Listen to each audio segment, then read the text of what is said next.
I want to take you back in time. We're going to 1993. Okay. The location is Abbotsford, Canada. Now, for those of you who don't know the geography of the Pacific Northwest, Abbotsford is it's a relatively small suburb. It's sort of tucked away in the shadow of Vancouver. It's quiet.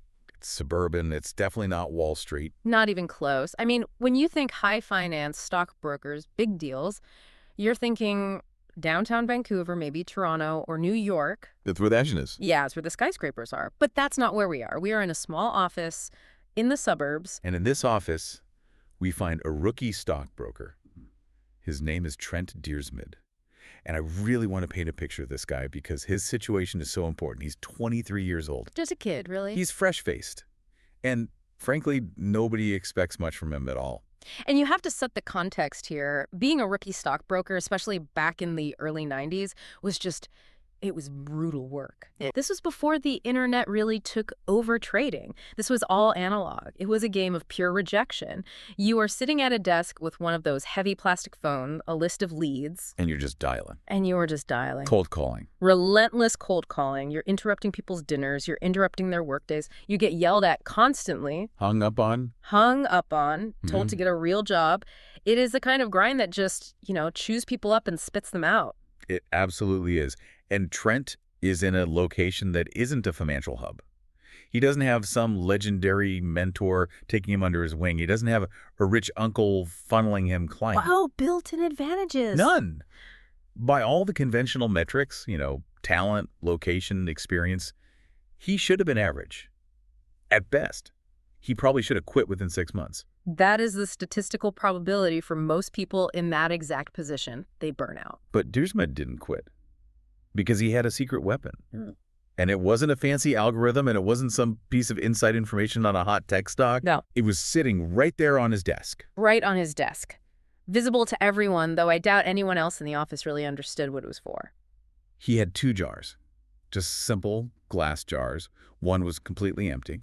The other was filled with exactly 120 paper clips. And this is where the magic, or really the mechanics of his success begins. It is. This is the mechanism.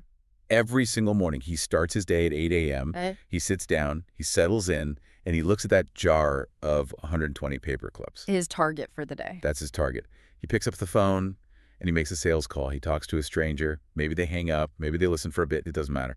As soon as he hangs up that phone, he reaches into the first jar, takes one single paper clip, and drops it into the empty jar. Clink. Exactly, that little sound. Clink. Then he picks up the phone again. Call. Move a clip. Call. Move a clip. And he actually told the author of our source material, I would keep dialing the phone until I moved them all to the second jar. Every single day. It sounds almost too simple to be effective, doesn't it? It sounds almost stupid. It does. You're just moving little pieces of metal from one glass container to another. It feels way too low-tech to be a strategy for becoming a millionaire. It feels like a game a child would play. But let's look at the results because they are absolutely staggering. They are wild, truly. Within 18 months, this 23-year-old rookie, remember the guy nobody expected anything from, he was bringing in $5 million to the firm. $5 million. By the time he was 24, he was making $75,000 a year. And we have to adjust for inflation here. This is the early 90s, making $75,000 at 24 in 1993. That's the equivalent of making about $125,000 today. That is top-tier income for a kid that age. It's incredible. Incredible. And it wasn't long after that he landed a 6-figure job with another company. All of it built on the back of this simple mechanical routine. He didn't have more raw talent than the other brokers. He didn't have a better territory. The leads weren't better. He just had the paper clips. So today, that's what we're going to unpack. We are calling it the paperclip strategy, but really we are doing a deep dive into the science and the strategy of sticking to good habits. And I think it is important to clarify our mission here. We see so much advice, in the self-help world that focuses on mindset. Just want it more, have more grit. Right. Find your why. And look, that stuff matters. It does. But what we are exploring today is something fundamentally different. We are exploring the idea that willpower is kind of overrated. We're going to look at the mechanics of consistency. We're analyzing a text on habit formation that covers psychological triggers, the power of what it calls visual proofs, and a concept I love called the never miss twice rule. We're also going to touch on the dark side of all this measurement with a concept from economics called Goodhart's Law, which is basically about the dangers of measuring the wrong things. And this is so relevant to everyone listening. It doesn't matter if you are a stockbroker or if you are prepping for a high-stakes meeting, trying to finally learn that second language, or, just trying to drink more water every day. This is the shortcut to consistency without all the overwhelm. Yeah. It is about how to stop relying on motivation, which is fickle, right? It disappears when you're tired, and start relying on a system. A system that works even on your worst days, especially on your worst days. So let's get back to those paper clips, because it wasn't just Trent Dyrsmid, right? Once you start looking for this concept, this idea of a physical visual tracker, it seems to pop up all over the place. It really does. It's a universal strategy because it taps into something fundamental about human nature. It hacks the brain. The source material we're looking at mentions a few other examples that are really quite clever. Okay. There was a woman who used this for writing. And writing is one of those things that is so hard to track. It's so abstract. You don't always have something to show for your time. Exactly. You can sit there for 3 hours and maybe you have a good page, maybe you have nothing but a headache. It's so discouraging. So this woman, she had 2 containers on her desk, and she used hairpins. Hairpins. She would shift a hairpin from one container to the other for every single page of her book that she wrote. I love that. It's so tactile. You can physically feel the progress in your hand. It is. And there was another example of a man doing push-ups. He had a bin of marbles, and every time he finished a set of push-ups, he would move a marble from one bin to the next. Imagine the sound of that little clack of the marble dropping in. That sound is actually a huge part of the psychology, which we'll definitely get to. But let's analyze why this actually works. Why does moving a paperclip or a marble make a 23-year-old a millionaire or help someone write a book? Why isn't it enough to just, know you did the work in your head? I think the first thing that really stands out to me is the reality of it. When you are working on a big, ambitious goal, like building a client list or getting fit, the progress is basically invisible day to day. Totally invisible. You make a sales call and they say no. You feel like you've done nothing. You go to the gym, you look in the mirror, and you look exactly the same as you did yesterday. Precisely. Most success in life is delayed. We live in what the author calls a delayed return environment. You work for weeks or months or even years before you see a result on the scale or in your bank account. And that gap between the effort and the reward is just too big for our brains to handle. It's the valley of disappointment, right? Yeah. Where you're putting in the effort but not seeing results, so you quit. That's it. But moving the paperclip, that is immediate. It provides clear, undeniable evidence of progress. You can look at that jar and say, I did that. That is work I have done today. It creates a visual reality. It creates a visual reality. I like that phrasing. It proves to you that you exist and that you are moving forward even when it doesn't feel like it. And it reinforces the behavior by adding a little hit of immediate satisfaction to an activity that might otherwise be boring or painful. You don't get the commission check right away, but you get to move the paperclip right away. Okay, so we have the concept of the jars, the physical objects. But let's be honest, carrying around jars of marbles isn't always practical. Yeah. If you work in a modern open-plan office or if you travel for work, you can't exactly haul your paperclip collection with you on the plane. No, people might look at you a bit funny if you start setting up marble jars in the airport lounge. You might get some questions. Exactly. So we need the evolution of the paperclip, the portable, digital, or at least paper-based version. The habit tracker. Okay, so define this for us. What is a habit tracker in its simplest form? In its most basic format, it's just a way to measure whether you did a habit. The most common version of this is a calendar. You have a routine, say you want to meditate on Monday, Wednesday, and Friday. Every time you do it, you put a big X on that date. As time goes by, that calendar becomes a visual record of your habit streak. It sounds modern, like something an app developer invented to sell you a subscription. But our sources actually take us way, way back. We're talking about one of the founding fathers of the United States. Benjamin Franklin? The man himself. Apparently, he was the original productivity guru. He really was. Long before there were self-help books or life hacks, Franklin was obsessively optimizing his own life. The source details how, starting at the age of 20, Franklin carried a small booklet with him everywhere he went. Everywhere. And he used it to track 13 personal virtues. 13. That's ambitious. I struggled to track drink enough water and walk the dog. He was extremely ambitious. And these weren't small, easy things. The list included goals like lose no time and be always employed in something useful. No pressure, Ben. And my personal favorite, avoid trifling conversation. Avoid trifling conversation. I feel like that would be really hard to track at a cocktail party. Or, frankly, doing a deep dive like this. Laughs, probably. But his routine was rigorous. At the end of every single day, Franklin would open his little booklet and record his progress. He would mark down where he succeeded and where he failed for each of the 13 virtues. He was essentially keeping a daily data log of his own character development. That is some serious dedication. But it just goes to show that even the greats of history didn't just wake up great. They built themselves day by day, check mark by check mark. Absolutely. He wasn't born with those virtues. He was engineering them in himself. Okay, let's jump forward a couple of centuries to a different kind of icon.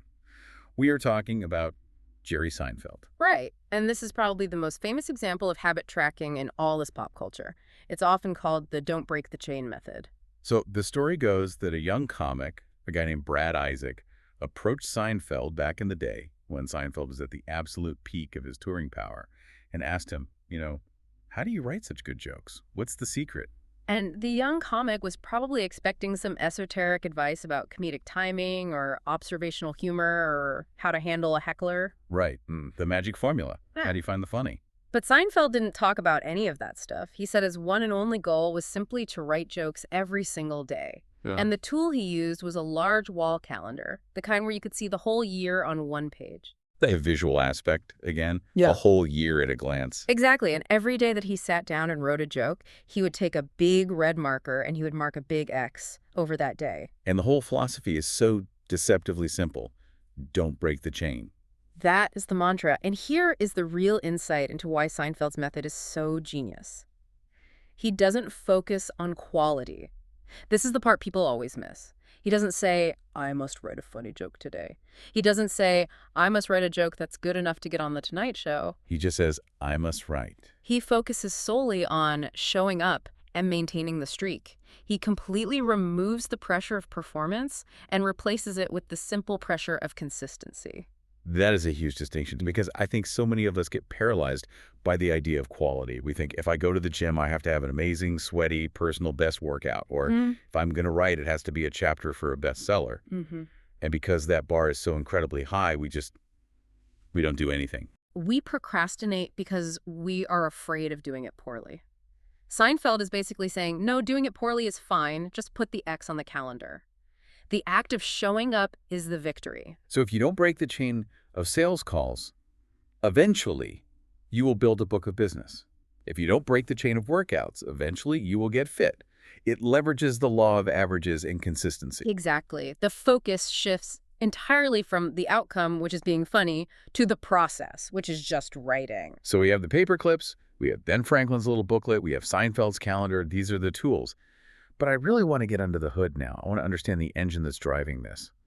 Our source material breaks down the psychology of why tracking is so effective into 3 specific benefits. Let's walk through these in detail. Sure, let's start with benefit number 1. It is obvious. Obvious. Think about the paper clips. They're sitting right there on the desk. You can't ignore them. You sit down with your coffee in the morning, and there is this jar of 120 clips just staring at you. It is a visual trigger. It's confronting in a good way. It is. The act of recording your last action creates a trigger that initiates the next one. The mere sight of the calendar on your wall or the jar on your desk reminds you to act. We're such visual creatures. We often forget our habits simply because they aren't right in front of us. Out of sight, out of mind. That's it. But a tracker makes the habit impossible to miss. And there is some hard data to back this up. The source mentions a study of more than 1,600 people who were trying to lose weight. Weight loss is always the classic example for habits. It is because it's so easily measurable. And what they found was that the participants who kept a daily food log lost twice as much weight as those who didn't. Twice as much, just from the act of writing it down. They weren't on a different diet or exercise plan. No. The mere act of tracking was the variable that changed the behavior. And this brings us to what the source calls the honesty factor. Oh, this one hits home for me. I think for everyone, we are often completely blind to our own behavior. We have a distorted view of ourselves. We think, oh, I eat pretty healthy, or I'm sure I worked out a lot this week. I hardly had any carbs this week. And meanwhile, you conveniently forgot the bagel you had on Tuesday and the pasta on Friday. We unconsciously delete our failures from our memory to protect our ego. But if you actually track it, if you write it down, the data often says something very different. Measurement forces us to see reality. You can't lie to the paperclip jar. If that jar is still full at 4:00 p.m., you know you haven't done the work. It cuts through all the self-delusion. It forces you to look the truth in the eye. Precisely. When the evidence is right there in front of you, you can't delude yourself anymore. You immediately know exactly how much work you have or haven't been putting in. Okay, so benefit number one is that it makes the habit obvious and honest. It's a reality check. What is benefit number two? Benefit number two, it is attractive. Attractive? In what sense? Like it makes the habit more appealing. Yes. The most effective form of motivation is progress. When we get a signal, any signal, that we are moving forward, we become more motivated to continue. It creates a positive feedback loop. Our source calls this the addictive effect. And it is addictive, but in a really positive way. Think about video games. Why are they so addictive? Progress bars. Progress bars. You see the experience points going up, you see the level bar filling up.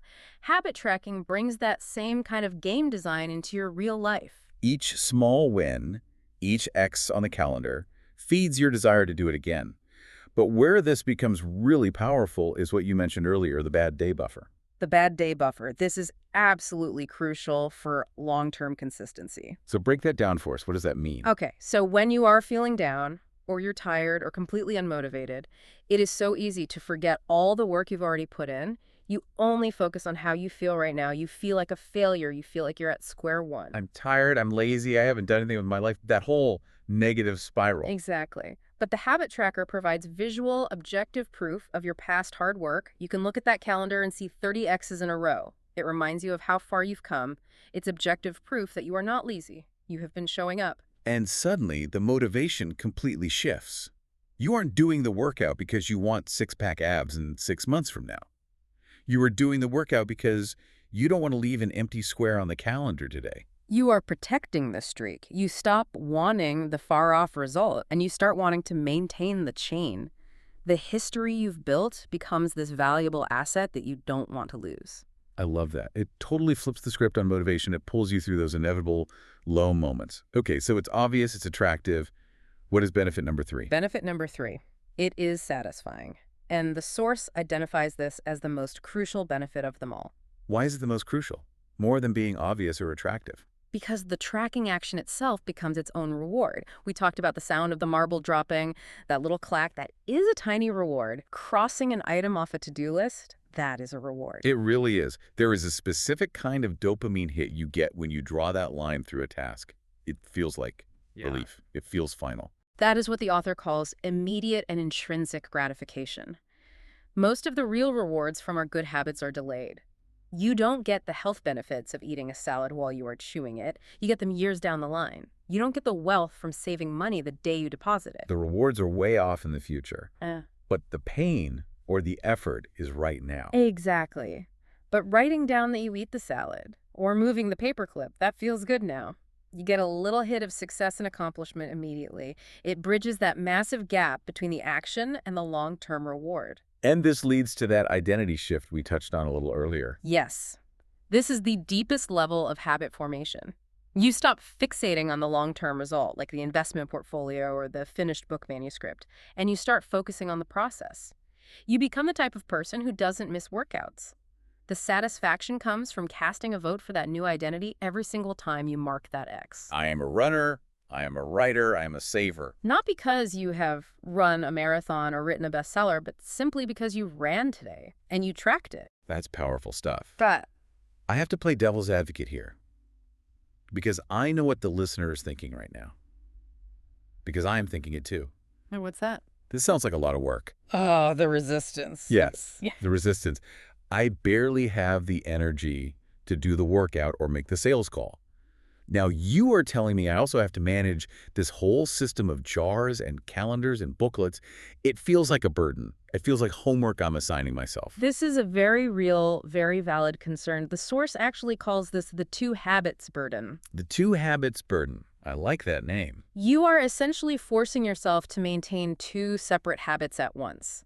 the habit you are trying to build, like dieting, and the habit of tracking it, like counting all your calories. And we have all been there. You Yeah. track religiously for a week, it starts to get annoying, you miss one day, and then you just quit the whole thing. You say to yourself, oh, I'll just remember to do it. Which, as we already established with the honesty factor, usually means you won't. But don't worry, the source offers 3 practical solutions to overcome this resistance. You don't have to be perfect with this. Okay, good. Lay them on us. How do we make this easier? How do we lower the friction? Solution number 1, automate measurement. Automate. Let the robots do the work. Pretty much. You are likely already tracking things without even knowing it, or rather, technology is already tracking them for you. Like what? What are some examples? Your credit card statement, that is a food journal. It tracks exactly how often you dine out. It tracks how much you spend on coffee. That is a very sobering thought. My credit card statement is basically a diary of my worst habits. It is. Your Fitbit or your Apple Watch tracks your steps and your sleep automatically. Your Google Calendar tracks your travel. Your phone tracks your screen time. The data is already there. So instead of manually writing it all down every day, you just lean on the data that's already being collected for you. Exactly. The strategy here is don't feel like you have to track daily if it's annoying. Just set a time, maybe Sunday night or the first of the month, to review the automated data. Look at your credit card statement and say, oh, I went to Starbucks 12 times this month. That's my number. That is your feedback loop right there. And it requires 0 daily effort. Smart. Okay, what is solution number 2? Solution number 2, manual tracking constraints. This simply means limit your manual tracking to your most important habits only. So don't try to be Ben Franklin and track 13 different things at once. Please don't. Ben Franklin was an anomaly. For most of us, tracking 13 things is a surefire recipe for burnout. The cognitive load is just too high. So pick your battles. It is so much better to consistently track one single habit than to sporadically track 10 of them. Pick the one thing that will move the needle for you most right now. Maybe it's sales calls, maybe it's water intake, and just track that. Let the rest go for now. Focus. Thank you. And what's solution number 3? Solution number 3 is a combination of 2 really powerful concepts. Habit stacking plus the tracking formula. Habit stacking. Okay, we've touched on this before in other deep dives. This is where you tie a new habit you want to build to an old one you already do, right? Correct. But here, we're being very, very specific about the timing. The rule is, you must record the measurement immediately after the habit occurs. The source gives a simple formula for this. After current habit, I will track my habit. Yes. And the key word in that whole formula is immediately. The completion of the behavior is the cue to write it down. You don't wait until the evening. You don't wait until you have time. You do it right in that moment. Let's look at the concrete examples from the text. How does this actually look in real life? So for the sales call, just like Trent Dyrsmid, after I hang up the phone from a sales call, I will move one paperclip. For the gym. After I finish a set of squats, I will record it in my workout journal. Not at the end of the workout, but right after the set. And for eating. After I put my plate in the dishwasher, I will write down what I just ate. That one is really good. Because if you wait until the end of the day to write down everything you ate, you will absolutely forget that handful of chips you grabbed at 3:00 p.m. Or you'll conveniently leave it out. Exactly. Immediate tracking is accurate tracking. Yeah. And by stacking it, by making it the closing parenthesis of that habit, you remove the decision fatigue. It just becomes part of the flow of the action itself. So we have the tools, we have the psychology, we have the solutions for when we feel resistance. But now I wanted to talk about the elephant in the room, failure. The inevitable. Because no matter how many paper clips you have or how dedicated you are, life is going to happen. Yeah. You get sick, you have to travel for work unexpectedly, your kid gets the flu, and you're up all night. The streak will break. It will. Even Jerry Seinfeld probably missed a day of writing eventually. Life intervenes. And this is the exact point where most people fall off the wagon completely. We have this destructive all-or-nothing mentality. We think, well, I missed yesterday, so the streak is ruined. I might as well give up. It's the what the hell effect. I ate one cookie, so I might as well eat the whole box. I missed one workout, so I might as well take the whole month off and start again in the new year. It's such a dangerous spiral. It is. But the source introduces a rule that is, and I'm not exaggerating, it is life-changing if you really apply it. It is called the never miss twice rule. Never miss twice. Unpack this for us. This sounds important. The rule is incredibly simple. Missing once is an accident. Missing twice is the start of a new habit. Oof, that hits hard. Missing twice is the start of a new habit. A bad one. It's a harsh truth, but it's a powerful one. If you miss a workout on Tuesday, fine. That happens. Life is messy. But do not miss the one on Thursday. If you eat an entire pizza for dinner, fine. Enjoy it. But make sure you follow it with a healthy meal for breakfast. So you can't be perfect, but you can avoid the second lapse. You can stop the bleeding before it gets out of control. The expert analysis here is that the real difference between winners and losers isn't failing. Everyone fails. Everyone has bad days. The difference is the speed of the rebound. Reclaiming the habit quickly matters so much more than the length of the streak itself. And there is some really interesting math behind this, right? The source uses a financial analogy to explain why recovering quickly is so mathematically important for your progress. Yes, this is the math of compounding, and if you can really internalize this, it changes how you look at those bad days completely. Okay, walk us through it. All right, think about it this way. If you start with $100 in an account and you get a 50% gain, you are at $150. Great. Okay, we're up $50. Feeling good. But if you then have a 33% loss from that new total, you are right back down to $100. Wait, hold on a second. A massive 50% gain is completely wiped out by only a 33% loss. Exactly. Because 33% of 150 is $50. So you are right back where you started. That is deeply depressing. Well, it illustrates a really powerful point. Lost days hurt you more than successful days help you. From a compounding perspective, avoiding a 33% loss is just as valuable as achieving a 50% gain. That is wild. We always chase the gains, the big workout, the huge productivity day, but the math says that avoiding the zero, avoiding the big loss, is actually where the real long-term compounding happens. Yes, as the famous investor Charlie Munger says, the first rule of compounding, never interrupt it unnecessarily. And this brings us to the concept of the bad workout, because I think this connects perfectly to that compounding idea. It does, absolutely. We often think that a sluggish workout where you just go through the motions and don't feel great is a waste of time. We think, why even bother if I can't give 100%? I'm not going to get any stronger today. But you're saying don't put up a zero. Exactly. Those sluggish days maintain the compound gains from your good days. Doing something, 5 squats, 1 push-up, 5 minutes on the treadmill is huge. It prevents that 33% loss. It keeps the account open and the interest compounding. And it reaffirms the identity. That's the real key. Going to the gym for 5 minutes might not change your physique that day. You aren't going to get ripped doing 5 minutes of work. But what it does is it reaffirms your identity as someone who shows up even when they don't feel like it. And that mental asset is worth more than the physical workout itself. I am the person who shows up. Yeah. That is the habit you're reinforcing. The exercise is just the detail. Precisely. That's the real win. I love that. Don't put up a zero. Just show up. Okay, so we are recovering from failure. But is there a dark side to all this data? There is always a dark side. Always. The source warns us about the pitfalls of tracking. And it brings up this concept called Goodhart's Law. I'd never heard this before. It's a fascinating concept from the world of economics, named after an economist named Charles Goodhart. The definition is this: when a measure becomes a target, it ceases to be a good measure. Okay, say that again. When a measure becomes a target, it ceases to be a good measure. Give us an example of that in practice. The source uses a great restaurant analogy. Say you are the owner of a restaurant and you want to know if your new chef is doing a good job. Okay, makes sense. One way you might measure their success is by looking at the daily revenue. If more customers are coming in and paying for meals, the food must be good, right? Sounds logical to me. High revenue equals happy customers. But what if you make daily revenue the target? What if you tell the restaurant manager, get revenue up at all costs or you're fired? People will start doing things to optimize that number that actually hurt the business in the long run. Like what? You might use cheap marketing tricks to get people in the door, even if the food quality is declining. You might offer deep discounts, 2-for-1 burgers, just to get the transaction count up. You might cut costs on fresh ingredients to boost the margins on each sale.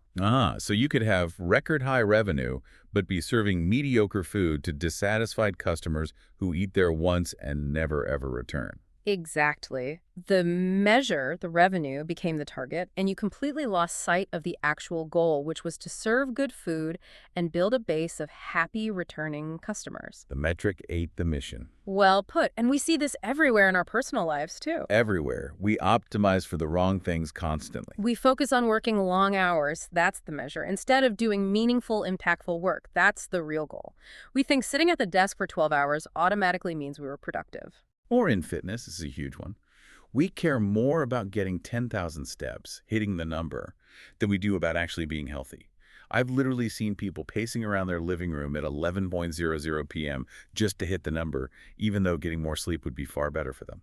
Right. Sleep is probably better for their actual health at that point, but they have become slaves to the tracker on their wrist. The teaching example in the text is just brutal, too.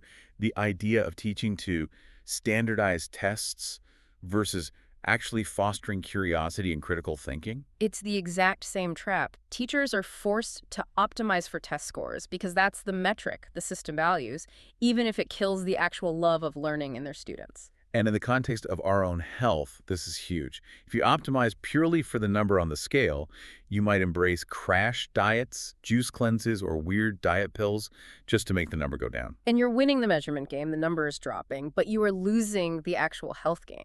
You might be losing muscle mass, ruining your metabolism, or developing a really unhealthy relationship with food. The human mind is wired to win whatever game is being played. If you tell it the game is lower the number on the scale, it will find the fastest way, even if that way is incredibly unhealthy. Correct. So we have to be really careful. We need to know when not to track, or at least when to shift our focus away from a single metric. And this leads to the wonderful idea of non-scale victories. I think this is so important for anyone on a fitness or health journey. It's critical. If the primary metric you're watching, like your scale weight, is being stubborn, your motivation just sags. You feel like you're failing. But you might be succeeding in all these other ways the scale can't possibly measure. Maybe your skin looks better. Maybe you are waking up earlier with more energy. Maybe your clothes are fitting better, even if the number hasn't moved. Or your sex drive has increased. The source mentions that one specifically. All of these are valid, real signals of progress. So the big conclusion on measurement is, numbers are just one form of feedback. They aren't the whole picture. Don't undervalue the things that are ephemeral, soft, and difficult to quantify. Just because you can measure something easily doesn't mean it's the most important thing. And conversely, just because you can't measure something doesn't mean it doesn't matter. That is a really profound thought to hold on to. Yeah. We can get so obsessed with the data that we completely miss the life that the data is supposed to represent. Balance is key. Use the tracker to build a habit and get the momentum going, but don't let the tracker become the master. So let's bring this all home. We have covered a lot of ground today, from a small office in 1993 Abbotsford to the psychology of checkmarks, all the way to the dangers of Goodhart's Law. Let's do a quick recap of the key insights for everyone listening. Okay, first, visual cues. Whether it's paper clips, marbles, or X's on a calendar, they work because they make your habits obvious, attractive, and satisfying. They bring the long-term goal into the immediate present. Second, the don't break the chain philosophy. Whether you're Ben Franklin or Jerry Seinfeld, the goal is to protect the streak. It's about showing up. It's about focusing on the process, not on being perfect. Third, and this is maybe the most practical one, never miss twice. This is your safety net. When life inevitably interrupts, just get back on track immediately. Stop the slide. And remember, the math of compounding avoiding the loss is often more important than chasing a big gain. And finally, the warning of Goodhart's Law. Don't let the measure become the target. Make sure you are tracking the right things for the right reasons, and don't forget those non-scale victories. It really changes how you view success. It's not this big, vague, intimidating mountain you have to climb. It's just moving a paperclip one at a time, over and over again. It creates that visual reality of your own effort. Yeah. And that is incredibly empowering. I want to leave our listener with one final thought. We've talked a lot today about systems and mechanics and psychology, but I think there is something a little deeper going on here. Go. When you look at those jars or that calendar full of X's, what you are really seeing is a portrait of your own discipline. You are seeing a physical record of the promises you kept to yourself. That's beautiful. I like that. And I think that is the ultimate reward. It's not really the money Trent Dyrsmid made or the jokes that Jerry Seinfeld wrote. It's the self-respect that comes from looking at a jar that was full, that is now empty, and knowing I did what I said I was going to do. It is that identity change. You are becoming the person you set out to be, one small, visible action at a time. So, to you listening, find your paper clips. Maybe it's a calendar, maybe it's an app, maybe it's literal paper clips on your desk. Right. But find that way to make your invisible hard work visible to yourself. And remember, never miss twice. That's it for this deep dive. Go move some paper clips. See you next time.